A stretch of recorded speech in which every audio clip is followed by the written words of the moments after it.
What is the duty that wives have? And is part of that duty sexual in nature?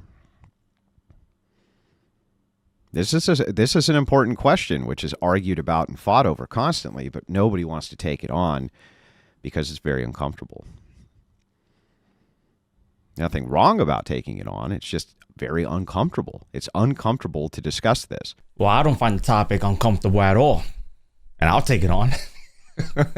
So the clip you saw right there is from The Crucible, and the guy that was speaking, his name is Andrew. Outside of Stefan Molyneux, he is probably the second creator that I admire the most.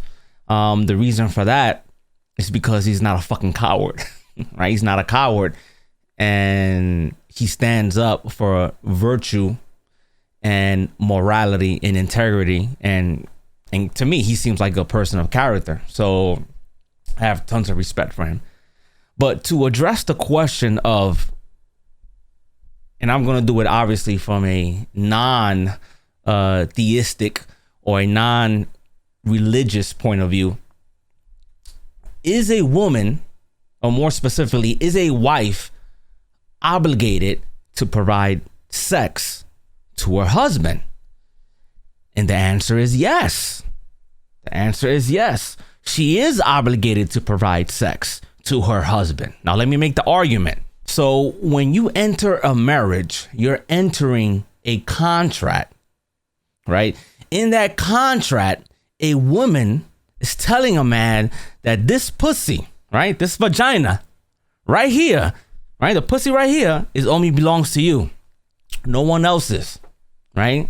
This vagina, this vajayjay is yours. Also, at the same time, it's also in the contract, right? Once you get married, it's also stated in the contract that you're not allowed to cheat or go outside the marriage to get your sexual needs met. Now, you have to understand that as per the contract, you have a monopoly on a man's sexual needs, and meeting a man's sexual needs is implicit in the contract. So yes, you are obligated to provide sex to your husband, of course. So imagine that I make a contract with Coca-Cola, and I'm a owner of a fast food restaurant, right? And in that contract, I'm only going to purchase from them, right, on a monthly basis, but they are to provide me with Coca-Cola products, sodas and whatnot. Now, let's say that the Coca-Cola company, right, they don't provide me any sodas. Now I'm paying them, right? It's in the contract. I'm paying them. I'm meeting my end of the bargain because I'm paying them, but I'm not receiving any of the products. And then I go outside of Coca-Cola, right? So I go outside of Coca-Cola and I go to Pepsi to get the products that I need, the soda that I need for my customers. And then Coca-Cola comes out of nowhere and said, wait a minute, you can't do that. We had a contract. Well, yeah, we had a contract, but you broke it when you weren't providing product. Now, of course, I don't want people to misinterpret what I'm saying and saying that, okay, are you comparing a woman with buying a product? Of course not. But I'm just trying to illustrate a point here that there's a contract. You have the monopoly on punani, okay? On pussy for your man. You have a monopoly on that. So to not provide him that is breaking that contract that you guys went into when you went into marriage.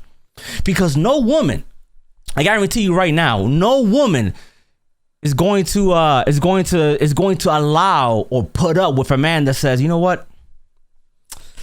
I don't know, but you know what? This month or this week, this day, you know what?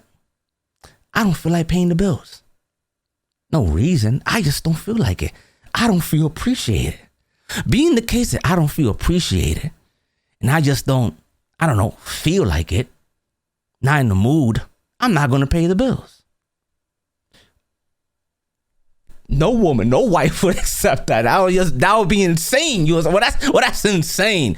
Well, it's no different than withholding sex from your husband.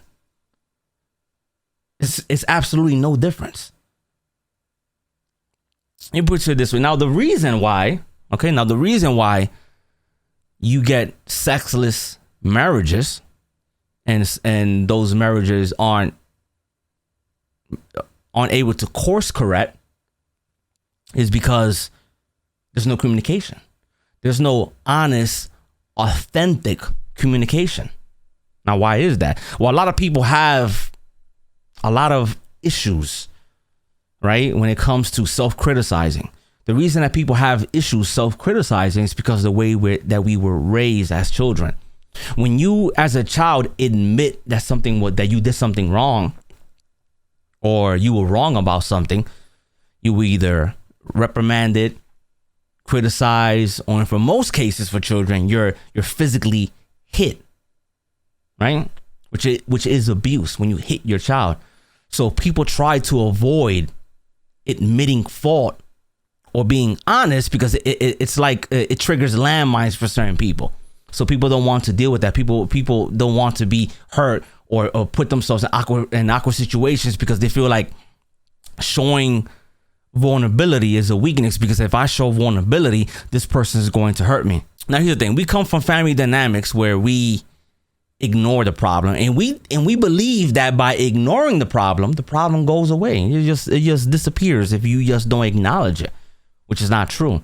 By not acknowledging the problem that you have in the family, where in this case, the marriage is just going to manifest itself in different behaviors because you can't authentically communicate with your partner what the fuck is going on in the marriage. But it's not going to disappear. It's going to manifest itself in behavior, right? Because because you're suppressing it through your speech. That's one reason you get sexless marriages. Another reason I believe that people tend to go into sexless marriage is when you have a lot of sex in the beginning. Right? Now, how is that? Well, how is that possible? How is it possible, JP? How can I have a lot of sex in the beginning and then end up with no sex later on in the relationship or the marriage? Well, this is because when there's a lot of sex in the beginning, if a woman offer up sex in the beginning, it's because she feels like I have nothing else to offer but my body.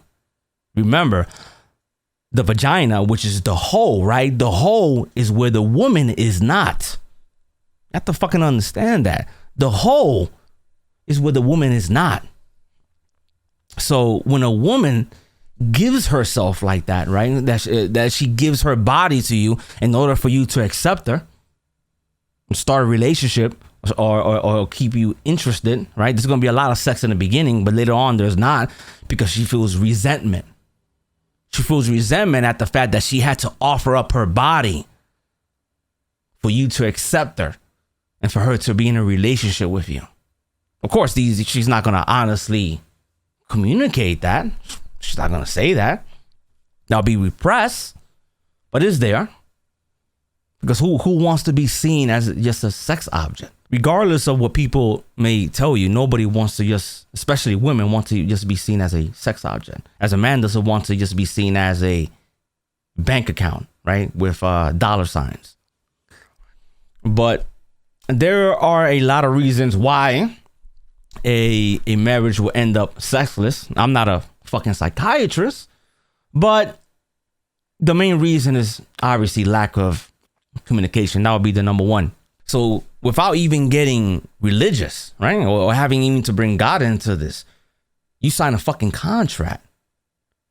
You have the monopoly on that man's sexual gratification.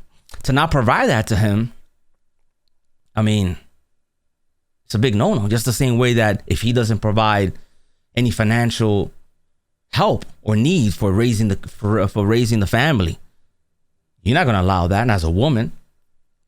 So why should a man put up with sexless relationship or marriage? And the thing is, you really have to communicate and try to understand why the sex is leaving. Could be for a lot of reasons. Maybe you're losing sexual attraction to him. Maybe you Maybe the libido is not there, but for whatever the case is, there has to be authentic, genuine communication in order to figure out what's going on. You have to be curious.